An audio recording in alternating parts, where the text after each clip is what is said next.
नानी का घर सबसे अच्छा। वरुण बेटा, मैं ये पूछ रही थी कि इस शनिवार आपकी छुट्टी रहेगी क्या? क्या बात है माँ जी, बताइए ना, अगर कुछ काम है तो।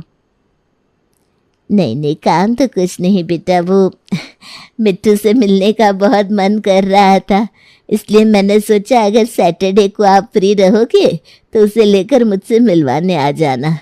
अब निकिता तो नौकरी करती है तो उससे पूछना ही बेकार है कि वो मायके के लिए समय निकाले, लेकिन अपने नाती से तो मैं मिल ही सकती हूँ ना वरुण बेटा। अच्छा ठीक है, आप परेशान मत होइए, मैं समय निकाल कर आपसे मिलवाने के लिए ले आऊँगा। कुछ देर बाद वरुण अपनी पत्नी निकिता से जब बात करता है। निकिता, तुम्हारी मम्मी का फ़ोन आया था मेरे पास, पूछ रही थी सैटरडे में मेरी छुट्टी रहेगी या नहीं। अरे तुम्हारी छुट्टी से क्या मतलब है? मेरी तो छुट्टी नहीं है ना, तुम मना कर देते, मैं नहीं जा पाऊंगी सैटरडे को। अरे तुम्हें बुलाने के लिए फ़ोन नहीं किया था मम्मी जी ने, वो तो बस मिट्ठू से मिलना चाह रही थी। कह रही थी उन्हें मिट्ठू की बहुत याद आ रही है, तो बस मैं थोड़ी देर के लिए मिट्ठू को उनसे मिलवा कर ले आऊँगा। मेरी माँ मुझे पूछने को तैयार नहीं है, नाती क्या मिल गया उन्हें, जैसे बेटी दिखाई नहीं देती। और नहीं तो क्या, तभी तो कहते हैं असल से ब्याज ज़्यादा प्यारा होता है। और तुम ही देख लो, इस बात का जीता जागता एग्जाम्पल तुम्हारी खुद की मम्मी है। शनिवार के दिन वरुण अपने बेटे मिट्टू को लेकर उसकी नानी के घर पहुंच जाता है। नाती को आया देख नानी अंजना खुशी से फूलकर कुप्पा हो गई थी। शाम के समय, ठीक है मम्मी जी, अब शाम हो रही है, मैं निकलता हूँ। निकिता के भी ऑफिस से लौटने का समय हो रहा है, फिर अकेले वो घर पर परेशान हो जाएगी। नाती को वापस जाता देख अंजना एक बार फिर से उदास हो गई थी। अरे नानी, आप उदास मत हो, मैं प्रॉमिस कर रहा हूँ अगले सैटरडे मैं फिर से आपसे मिलने के लिए आ जाऊँगा, फिर हम दोनों साथ में खूब सारी मस्ती करेंगे। और हाँ, आप ना मुझे अपने हाथ का स्पेशल वाला बादाम का हलवा भी बनाकर खिलाना, ठीक है? हाँ बेटा ठीक है, वादा। जब तू अगली बार आएगा तो नानी तुझे अपने हाथों से बनाकर बादाम का हलवा खिलाएगी। मिट्टू के जाने के बाद अंजना की बहू कहती है, माँ जी हर समय मिट्टू मिट्टू करती रहती हैं आप, ऐसा लगता है हमारे बच्चे तो आपको नज़र ही नहीं आते। कभी थोड़ा बहुत लाड हमारे बच्चों को भी कर लिया कीजिए, यह सारा लाड बस बेटी के बच्चों को देख कर ही टपकता है आपका। अरे बहू, ये कैसी बातें कर रही है तू, और ये कौन सा तरीका हुआ सास के साथ बात करने का? तेरे दोनों बच्चे तो दिन भर मेरे पास रहते हैं, लेकिन मेरा नाती तो थोड़ी देर के लिए ही मुझसे मिलने आता है ना। अगर मैं उसे लाड प्यार कर रही हूँ तो इसमें तेरे सीने पर सांप क्यों लौट रहे हैं? अरे तू ही बता दे, तेरे बच्चों को प्यार नहीं करती क्या मैं? हैं, बता मुझे। रहने दीजिए माँ जी, अब खुली आंखों से देखकर मक्खी तो नहीं निकली जाएगी मुझसे। मैं खूब जानती हूँ आपका ये दोगला व्यवहार मेरी नजरों से छुपा हुआ नहीं है। जाने दीजिए, बात को आगे बढ़ाने से कोई फायदा नहीं होने वाला। इटावा की रहने वाली अंजना की 2 संतान थी, एक बेटा और एक बेटी। बेटा ओम और बहू रश्मि के 2 बच्चे थे और दोनों स्कूल में पढ़ते थे। अंजना अपने बेटे बहू के साथ ही रहा करती थी। वैसे तो अंजना की बेटी निकिता की शादी भी इटावा शहर में ही हुई थी, लेकिन फिर भी नज़दीक ससुराल होने के बाद भी शादीशुदा बेटियां रोज़ रोज़ तो मायके नहीं आ पाती, इसलिए अंजना चाहकर भी अपने नाती मिट्टू से मिल नहीं पाती थी। ऐसे में जब भी उसका मन नाती से मिलने के लिए बेचैन होता, वो अपने दामाद को फ़ोन करके मिट्टू से मिलवाने के लिए कहती थी। ये अंजना का सौभाग्य था कि दामाद वरुण भी उसे अपनी माँ की तरह ही मान सम्मान दिया करता था और सास की किसी भी बात को गलत तरह से नहीं लेता था। जब भी अंजना मिट्टू से मिलने को कहती, वो अपने बेटे को नानी से मिलवाने के लिए ज़रूर ले आता था। ऐसा नहीं था कि अंजना अपने दोनों पोते पोते से प्यार नहीं करती थी, लेकिन फिर भी जब भी बेटी और दामाद मिट्टू को लेकर उनके घर आते, बहू रश्मि का पारा 7वें आसमान पर पहुंच जाता। उसे हमेशा यही लगता था कि उसकी सास अंजना उसके बच्चों और बेटी के बच्चे के बीच में भेदभाव करती है। रश्मि का मानना था कि अंजना मिट्टू को ज़्यादा प्रेम करती है और उसके बच्चों को कम। बस यही उसकी ईर्ष्या का सबसे बड़ा कारण था। वरुण घर जाकर अपनी पत्नी से कहता है, निकिता, मुझे कंपनी की तरफ से अमेरिका जाने का मौका मिल रहा है। समझ में नहीं आ रहा इस ऑफ़र को एक्सेप्ट करूँ या छोड़ दूँ। अरे ये तो बहुत बड़ी खुशखबरी है, इतना बड़ा ऑफर हाथ से कौन जाने देता है? तुम्हारे मन में सेकंड थॉट आ ही क्यों रहा है? अरे भाई एक्सेप्ट करो ना प्रपोजल। पता भी है ऐसे मौके के लिए लोग सारी जिंदगी इंतजार करते हैं, और तुम्हारे पास मौका आ रहा है तो कंफ्यूज हो रहे हो। अरे मैं कंफ्यूज इसलिए हो रहा हूँ क्योंकि ये प्रोजेक्ट 2 साल के लिए है। मिट्टू का स्कूल छुड़ाकर उसे 2 साल के लिए अपने साथ लेकर जाना और फिर वापस लेकर आना काफ़ी मुश्किल होगा। जितने दिन में वो वहाँ के स्कूल के माहौल के साथ एडजस्ट हो पाएगा तब तक हमारा यहाँ लौटने का समय हो जाएगा। वैसे भी अभी तो मिड सेशन चल रहा है, क्या करूँ क्या नहीं कुछ समझ में नहीं आ रहा। एक आइडिया है मेरे पास। देखो, आपको तो पता ही है कि मम्मी मिट्टू से कितना प्यार करती है। उसको देखे बिना खाना हजम नहीं होता मम्मी का। कैसा रहेगा अगर हम मिट्टू को मम्मी के पास छोड़कर अमेरिका चले? मुझे भी ऑफिस से कई बार ऑफर मिला है, मैं भी अपने ऑफिस में बात करके देखती हूँ। अगर मुझे भी कोई अमेरिकन प्रोजेक्ट मिल जाए तो दोनों साथ साथ चलेंगे। 2 साल वहाँ पर काम करने से हमारी अच्छी खासी सेविंग हो जाएगी और फिर हमारा एक बड़ा घर खरीदने का सपना भी पूरा हो सकता है। क्या कहते हो? हाँ, आइडिया तो तुम्हारा बुरा नहीं है, और वैसे भी मिट्टू के लिए उसकी नानी के घर से अच्छा ऑप्शन तो कोई हो ही नहीं सकता। मम्मी तो सच में उसे अपनी जान से भी ज़्यादा प्यार करती है। जितने नखरे उसके हम नहीं उठाते उससे ज़्यादा उसकी नानी उठाती है। तुम शायद ठीक कह रही हो, हमें उससे उसके ननिहाल में छोड़कर अपने काम के लिए विदेश चले जाना चाहिए। वरुण और निकिता दोनों अमेरिका जाने का फैसला ले लेते हैं और अपने बेटे को 2 साल के लिए अंजना के पास छोड़ देते हैं। निकिता और वरुण के अमेरिका जाने के बाद अच्छी बात है, खुद तो दोनों के दोनों मटर गश्ती करने विदेश चले गए और अपना बच्चा यहाँ हमारे माथे मर गए। अरे ऐसा भी कोई करता है क्या? अपना इकलौता बच्चा ऐसे ही छोड़ दिया। अरे जाना ही था तो अपना बच्चा साथ लेकर जाना चाहिए था, मुझे भी तो कुछ दिन का सुकून मिलता। अरे बहू, अब बड़बड़ाना बंद कर और मिट्टू के लिए ना बच्चों के कमरे में जगह बना दे। ये रहा उसका बैग, उसके कपड़े, खिलौने, सारा सामान बच्चों के कमरे में जमा देना। माँ जी, आपको बहुत शौक था ना अपनी बेटी के बच्चे को पालने का, तो आप उसे अपने कमरे में ही रखकर पालिए। मेरे बच्चों के कमरे में जगह नहीं है, पहले से ही दोनों एक बेड पर सोते हैं, अब इस तीसरे के लिए जगह नहीं है उनके बिस्तर पर। बहू की बात सुनकर अंजना अपने नाती मिट्टू को अपने ही कमरे में सुलाने लगती है। शुरुआत के कुछ दिन तो फिर भी मामी रश्मि चुपचाप थी, लेकिन जैसे जैसे समय बीतने लगता है मिट्टू रश्मि की आंखों में और भी ज्यादा खटकने लगता है। क्या है मिट्टू, ये पूरे कमरे में किताबें क्यों फैलाई हुई है? नहीं मामी, ये सब मेरी किताबें नहीं है, ये तो गट्टू और चिंकी की किताबें हैं। अच्छा, मुझसे बहस करेगा तू? दिखाई तो तुझे भी दे रहा है ना, किताबें गट्टू और चिंकी की है तो क्या हुआ? जल्दी से सारी किताबें उठाकर उनके बैग में रख। और हाँ, अपने साथ साथ आज से उन दोनों का स्कूल बैग भी तू ही लगाएगा, समझ में आई बात? ठीक है मामी, अब नाराज मत होइए, मैं उन दोनों का बैग भी लगा दिया करूंगा। कुछ देर बाद मामी, सबका बैग लगा दिया मैंने। गट्टू चिंकी ने तो दूध भी पी लिया, अब मुझे भी दे दीजिए ना, जोर से भूख लगी है। अच्छा, तो अब मेरे बच्चों की जासूसी करता घूमता है क्या? उन दोनों से तेरी कोई बराबरी नहीं है। अभी दूध खत्म हो गया है, कल सुबह जब दूध आएगा तब तुझे दूध मिल पाएगा। थोड़ी देर में खाना बना रही हूँ, खाकर सो जाना। लेकिन मुझे तो शाम में दूध पीने की आदत है मामी। सारा दिन तो खाली बैठा रहता है, खाली बैठे भूख ही लगेगी ना। थोड़ा काम में दिमाग लगाया कर तो भूख का ख्याल नहीं आएगा। ऐसा कर, जाकर डाइनिंग टेबल और सोफे की डस्टिंग कर दे, चल जा।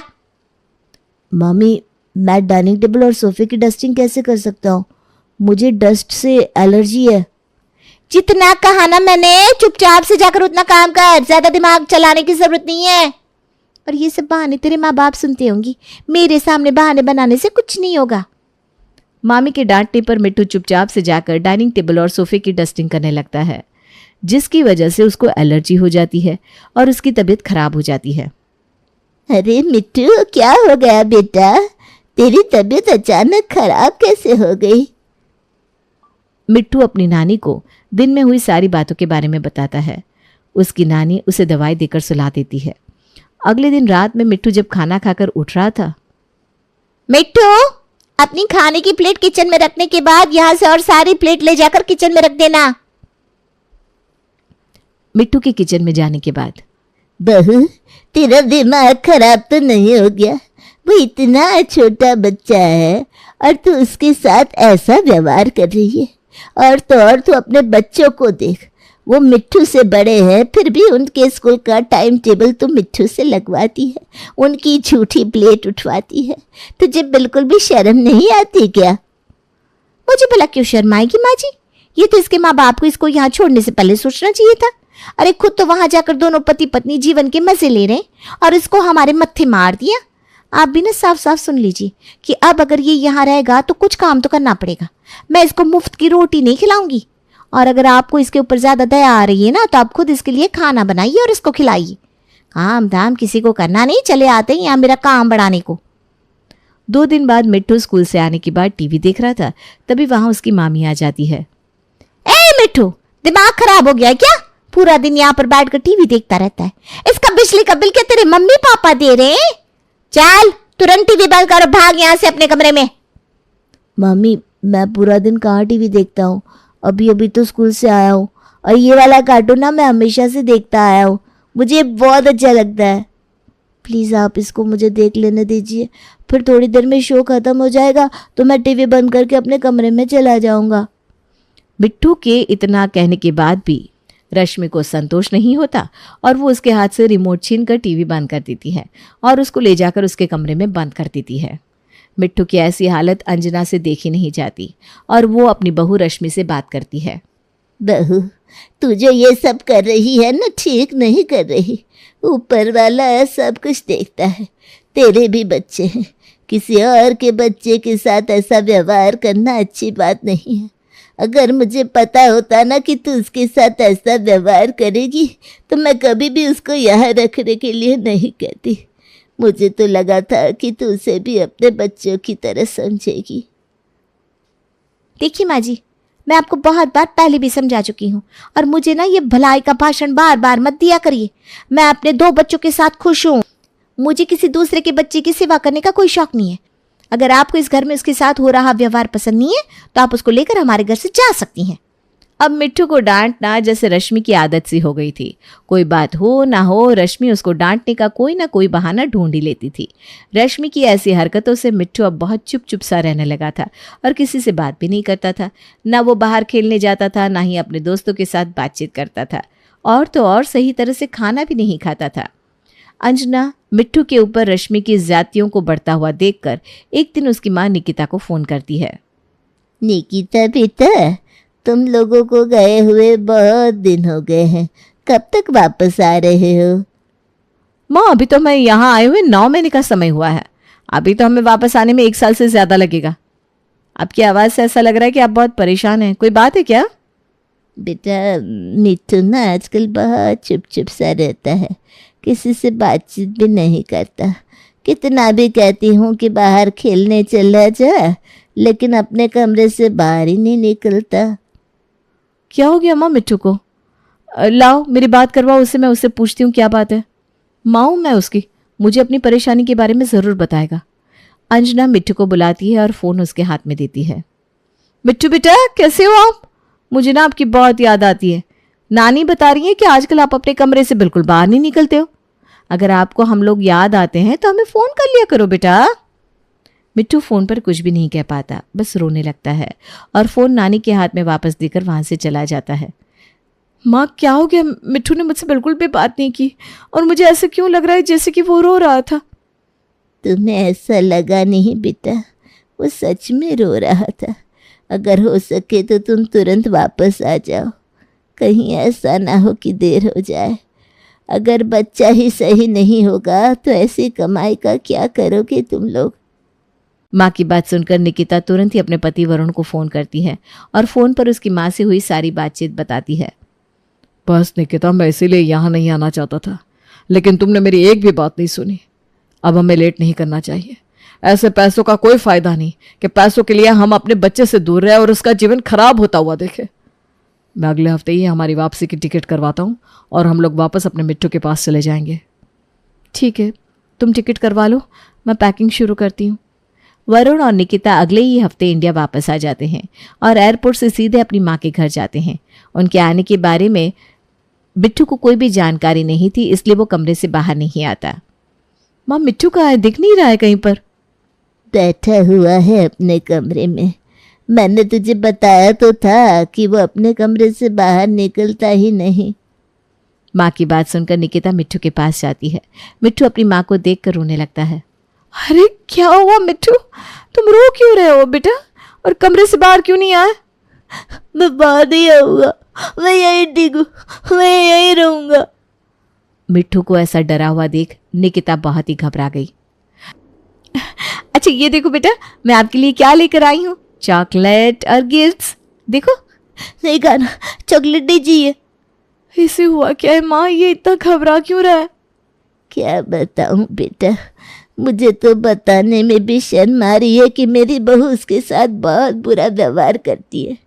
उसकी डांट फटकार की वजह से मिट्ठू की ऐसी हालत हो गई है कि अब वो किसी से भी बात नहीं करता। पूरा पूरा दिन बस अपने कमरे में रोता रहता है। मुझसे जब ये सब देखा नहीं गया तो मैंने तुझे बुला लिया।